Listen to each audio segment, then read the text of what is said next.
Shalom Sobat ICC dan saudara dimanapun saat ini berada. Saya berdoa agar setiap kita dalam perlindungan dan penyertaan dalam kasih karunia Tuhan yang luar biasa, apapun musim yang sedang saudara alami saat ini. Baik, hari ini kita akan masuk dalam Devotion ICC Bandung. Judul saya kali ini adalah Rantai Perubahan. Berbicara soal perubahan, saya percaya setiap orang, setiap kita, baik saya maupun saudara, pasti rindu untuk bisa mengalami perubahan atau membawa perubahan, tentunya perubahan yang lebih baik, saudara. Di dalam kehidupan kita banyak aspek yang kita miliki, mau supaya ada perubahan-perubahan yang lebih baik. Nah, dalam mengalami atau membawa perubahan-perubahan itu, baik dalam diri sendiri ataupun orang lain, kita tahu ada begitu banyak cara, dan kita lihat kehidupan di sekitar kita juga banyak, kita bisa melihat banyak orang-orang yang berjuang untuk mengadakan perubahan. Ya tentunya sekali lagi perubahan yang lebih baik. Dan begitu banyak cara akan dilakukan dengan cara apapun supaya perubahan itu bisa dialami oleh orang tersebut. Nah, kita akan melihat bahwa melakukan perubahan juga adalah ternyata kalau kita lihat ini adalah sebuah kebutuhan juga, saudara.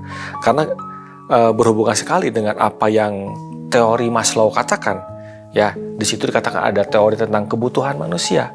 Dan salah satunya adalah aktualisasi diri atau self-actualization. Di mana kebutuhan ini adalah ternyata bagaimana seseorang butuh untuk mengaktualisasi dirinya, untuk mengembangkan dirinya dan berguna bagi diri sendiri maupun orang lain di dalam kehidupannya. Nah, oleh sebab itu setiap kita mau mengadakan perubahan tentunya. Nah, di dalam kehidupan setiap kita, baik saudara dan saya, masing-masing memiliki peran atau tanggung jawab atau sesuatu yang dipercayakan, baik itu di dalam pekerjaan atau di dalam hubungan, keluarga.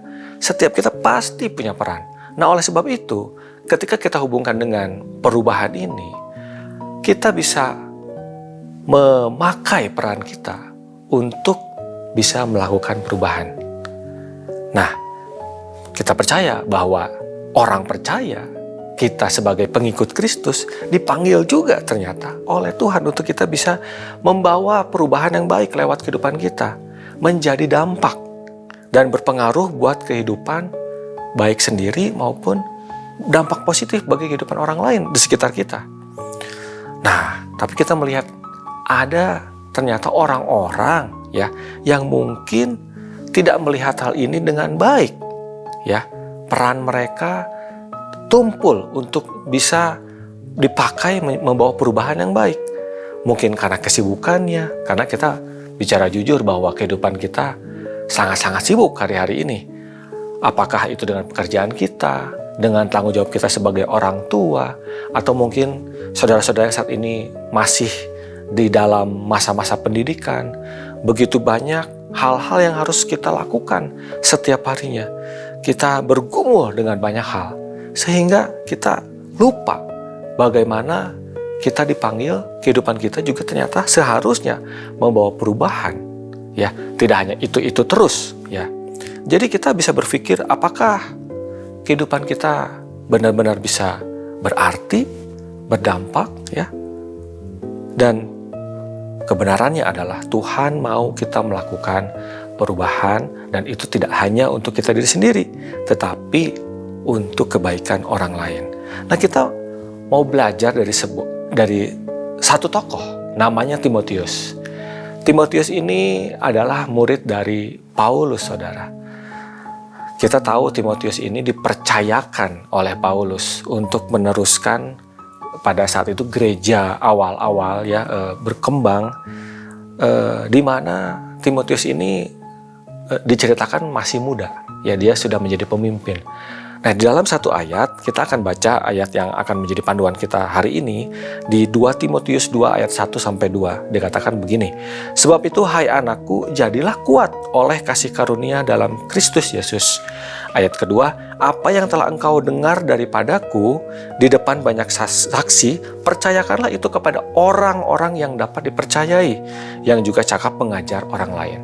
Kita akan bedah ayat ini, di mana ini konteksnya adalah pada saat Paulus di penjara. Waktu itu banyak dipercaya di situ di Roma pada saat di penjara yang kedua kali. Dia menuliskan surat untuk Timotius karena Paulus saat itu mau menguatkan hati Timotius. Nah, kita bayangkan Timotius seorang yang muda dipanggil dan dipercayakan untuk memimpin kegerakan pada saat itu, tetapi juga mengalami banyak tantangan dari luar gereja atau bahkan di dalam komunitas orang percaya juga sama. Jadi bisa kita bayangkan saat itu banyak tekanan yang Timotius hadapi, dan Timotius pasti rindu untuk dia juga mau melakukan perubahan, melakukan pergerakan dengan apa yang sudah dipercayakannya itu lewat Paulus tadi. Nah, dari ayat ini kita akan belajar dua hal, dan ini akan kita tangkap relevansinya dengan kehidupan kita. Ya, mungkin kita dalam kesibukan kita juga banyak tekanan, tetapi ada panggilan-panggilan di mana Tuhan mau kita untuk bergerak melakukan perubahan-perubahan yang perlu kita lakukan sehingga hal-hal yang ada di dalam kehidupan kita menjadi lebih baik. Yang pertama adalah tetap kuat di dalam kelemahan. Nah, kita bayangkan bahwa Timotius juga mungkin merasa lemah, saudara, pada saat itu. Dengan berbagai situasi yang dia hadapi. Dia mungkin merasa, bahkan dikatakan di 1 Timotius 4 ayat 12 ya, "Jangan seorang pun menganggap engkau rendah karena engkau muda, tetapi jadilah teladan bagi orang-orang percaya," dan seterusnya. Artinya, Paulus tahu bahwa Timotius merasa dirinya lemah. Ya, tetapi ternyata di dalam kelemahan kuasa Tuhan bekerja. Makanya dikatakan di dalam tadi 2 Timotius 2 ayat 1-2, "Jadilah kuat." Tetapi kuat bukan oleh kekuatan sendiri, tetapi apa? Oleh kasih karunia di dalam Kristus. Jadi Paulus menekankan kepada Timotius bahwa jadilah kuat, tetapi semakin mendekatlah kepada Kristus, sumber kekuatan itu. Jadi jangan pakai kekuatan sendiri, karena kekuatan kita manusia itu terbatas, saudara. Tetapi God's grace atau kasih karunia Tuhan itu tidak terbatas. Jadi di dalam apapun yang kita alami, waktu kita mau punya tension untuk melakukan perubahan, jangan bekerja dengan kekuatan kita sendiri. Justru bukan mau semakin bekerja keras dengan kemampuan sendiri, tetapi justru kita harus semakin mendekat. Kita mencari sumber kekuatan sejati di dalam Kristus. Ya, karena kita percaya di Filipi 4 ayat 13, "Segala perkara dapat kutanggung di dalam Dia yang memberi kekuatan kepadaku." Percayalah, saudara, bahwa ketika kita semakin mendekat kepada Tuhan, maka kita akan semakin kuat. Kalau kita justru mengandalkan kekuatan sendiri, wah, saya mau melakukan yang terbaik di dalam pekerjaan saya, melakukan perubahan di dalam karir saya, di dalam keluarga saya, di dalam pelayanan saya, justru kita akan burn out. Tetapi Tuhan yang memiliki kekuatan sejati akan mencurahkannya pada saat kita memintanya. Amin. Jadi, mari kita renungkan di dalam area apa yang kita perlu menyerahkan kehidupan kita ke dalam tangan Tuhan, sehingga kita bisa punya kekuatan yang luar biasa, bahkan terjadi perubahan-perubahan ke arah yang lebih baik. Poin yang kedua, saudara, tadi tetap kuat. Yang kedua adalah tetap melangkah di dalam tekanan. Sekali lagi, tekanan, tantangan, hambatan akan selalu ada. Tetapi itu jangan menjadi penghalang untuk kita melangkah. Bahkan melangkah bertindak di dalam hal yang kecil sekalipun, yang sederhana sekalipun. Kita tidak perlu menjadi orang yang terkenal dulu, menjadi orang yang punya posisi yang luar biasa dulu untuk melakukan perubahan-perubahan kecil di dalam kehidupan kita. Tetapi kita hanya perlu melangkah, ya. Tindakan kesetiaan kecil kita, percayalah, itu akan memberikan efek yang berantai yang tidak dapat kita bahkan bayangkan. Ripple effect. Mungkin kesetiaan kita sederhana, langkah-langkah kita kecil, ya, untuk melakukan perubahan di dalam bagaimana kita, mungkin di dalam kesehatan kita, pola makan kita, bagaimana kehidupan rohani kita, bagaimana cara kita bekerja, bagaimana kita cara bersikap, ya, karakter kita dibangun.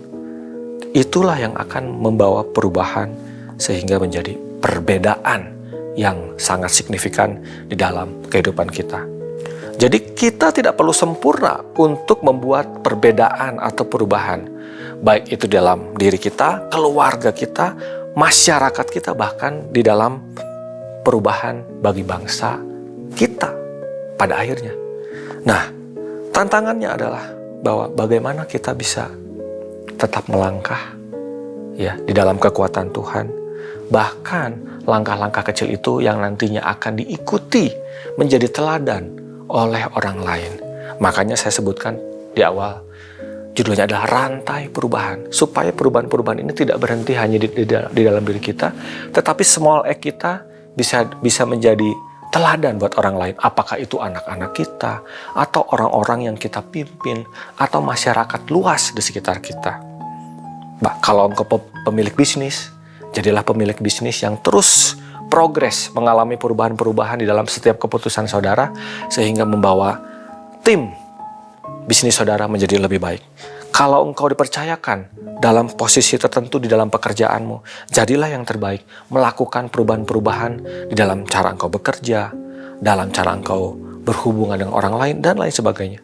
Dan jikalau engkau dipercayakan di dalam pelayanan, mungkin engkau memimpin komsel, kelompok kecil, atau memimpin departemen pelayanan. Jangan sia-siakan kepercayaan yang Tuhan taruh di dalam kehidupan saudara. Sehingga pakailah itu untuk bisa membawa dampak lewat perubahan-perubahan di dalam apa yang saudara putuskan, sehingga menjadi luar biasa suasananya, ya, pelayanannya, pekerjaannya semakin baik, tidak hanya berbicara soal materi, tetapi dalam kehidupan ini menjadi semakin lebih baik. Jadi saya simpulkan, lakukanlah perubahan, ya, karena kita percaya setiap kita mau untuk melakukan perubahan yang lebih baik. Tetapi di dalam kondisi lemah sekalipun, jadilah kuat, mintalah kekuatan daripada Tuhan, dan tetap melangkah dengan langkah-langkah yang kecil. Tidak perlu memikirkan langkah yang terlalu besar, tetapi lakukanlah dengan setia apa yang Tuhan taruh di dalam hati saudara, apa yang Tuhan kehendaki, dan kita tangkap itu sebagai rema dalam kehidupan kita. Mari kita berdoa. Tuhan Yesus, kami mengucap syukur untuk panggilan Tuhan, untuk hidup kami, bahwa hidup kami ini bukan dipakai untuk hanya kepentingan diri sendiri, tetapi setiap apapun yang kami putuskan, yang kami lakukan, yang kami katakan, semuanya berdampak, bahkan pada akhirnya membawa perubahan, membawa perbedaan, dan jadikan setiap perubahan ini menjadi rantai yang tidak terputus bagi orang-orang yang kami pimpin, bagi anak-anak kami, bahkan bagi generasi di bawah kami, sehingga pada akhirnya nama Tuhan yang tetap dipermuliakan di segala setiap laku kami, setiap perkataan kami, setiap kehidupan kami secara sepenuhnya Tuhan yang bertahta. Terima kasih Tuhan, kami serahkan firman ini, biarlah tertanam, bertumbuh, dan berbuah berkali-kali lipat. Di dalam nama Tuhan Yesus kami berdoa dan mengucap syukur. Haleluya. Amin. Tuhan Yesus memberkati. Sampai bertemu di devotion berikutnya.